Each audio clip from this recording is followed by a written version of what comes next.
About a year or so ago, I did a very in-depth review of this, the Garmin Dash Cam Mini.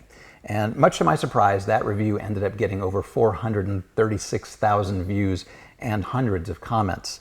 It ends up to this very day, it still gets a lot of comments and people are asking questions about this camera. So I thought, being that there have been a lot of firmware updates since the original review, I probably should do a follow-up review.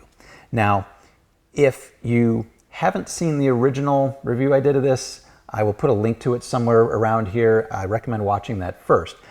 But for those of you who have seen the original review, you'll know exactly what I mean when I say, no, Garmin has not fixed the overheating problem. Now, I'll do a little quick recap on what the problem with overheating on this is. So if I start the car and the camera boots up, I can drive around all day long and it will never, ever, ever overheat. It works perfectly. This is a convertible. I can drive on a hot summer day, top down, sun on the camera, and even then, it won't overheat. It'll work perfectly fine. I can park the car, and if parking mode is turned on, the camera will enter parking mode and it will record the whole time in parking mode perfectly. It has never overheated on me when in parking mode. The problem arises, however, when the camera comes out of parking mode.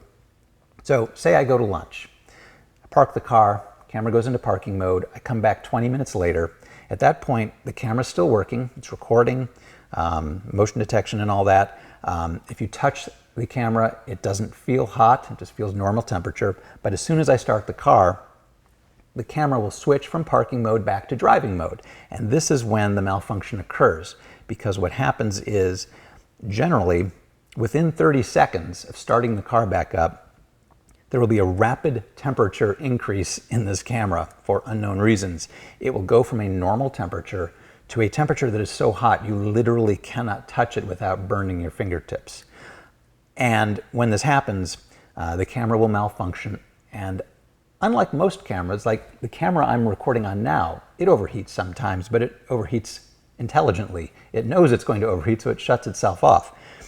The Garmin does not. It just lets itself overheat until there's a critical malfunction. It freezes, the red lights stay on, and even when I turn the car off, the camera doesn't know to turn off because it's locked up. It will stay in this super hot mode indefinitely. So, that's been the problem with this camera, is that I cannot use parking mode because it causes it to overheat. In my case, about 80% of the time that I park the car. So I had it off, and there had been several firmware updates. So in December, last December, I thought, let me give it a shot. Let me just see what happens with the new firmware. So I went ahead and I re-enabled parking mode, and lo and behold, it went all winter, 3 months. It went December, January, and February with not one single incident of it ever overheating. It worked perfectly. So I was wondering, well, did the firmware update fix the problem, or is it just the fact that it's winter and it's really cold outside? Well, the first week of March, I went to lunch, and it was also the first day that it was in the 80s out. It was about 82 or so outside. I went to lunch, I parked the car, I came back, and I didn't realize, but by the time that I got back to where I was going, the camera had once again overheated, frozen up, and it was super duper hot. I let it cool down, I checked the memory card, and yep, it was doing exactly the same thing. It was recording while I was at lunch in parking mode, and then as soon as I started it back up, it overheated in about 20 seconds after the car started back up. That's when the footage ended. So that answered the question right there. Obviously, the firmware update did not solve the problem, but it appears that yes, temperature does affect this camera. But we're not talking about crazy temperatures. It was in the low 80s outside, and it wasn't that hot in the car. It was a pretty mild day, but that was enough to trigger the malfunction in the camera. So I had to turn parking mode back off, and I'd left it off for several more months. In that time, there were more firmware updates, and it ends up one of the firmware updates actually improved parking mode in that the original parking mode, when I did the original review, only had one mode, and that was motion detection. So that basically meant that the camera was always on when the car was parked. It was always recording, or at least watching the video for motion, and then it would record every time somebody walked in front of the car or another car passed by. What they added in the firmware update was impact detection. So in this mode, it shouldn't be recording any video, right? I mean, the camera's basically off. It's just waiting for an impact, and when an impact occurs, it would start recording again.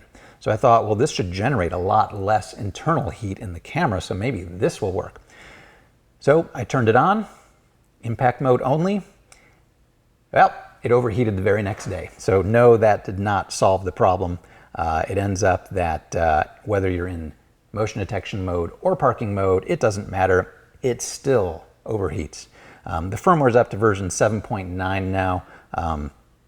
They just haven't fixed the overheating problem. I don't think they ever will.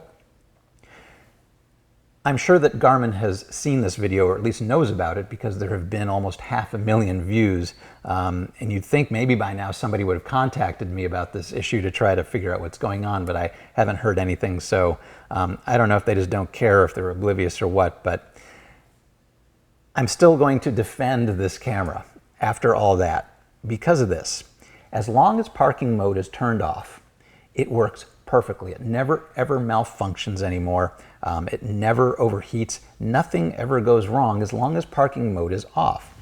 And the reason I bought this camera originally still holds, and that's the size and form factor. You know, when I've got this camera mounted up here, I don't see it. It's behind my rear view mirror. I don't even know that it's there, and that's what I want, especially in a car like this. I don't want a big dash camera. There are other small dash cameras out there, but nothing as small as the Garmin Dash Cam Mini. So for me, the trade-off between do I want the small form factor or do I want parking mode, it's a pretty clear choice for me. I want the small. I can live without parking mode. For me, the important part is recording when I'm driving. So that's really what you have to ask yourself, you know, if you're shopping around for one of these. Is size the most important factor? If the answer is no, then get a different dash camera that doesn't overheat in parking mode.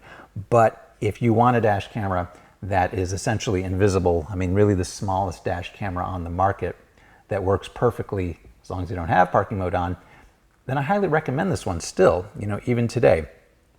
My wife's got a new car that's arriving next month.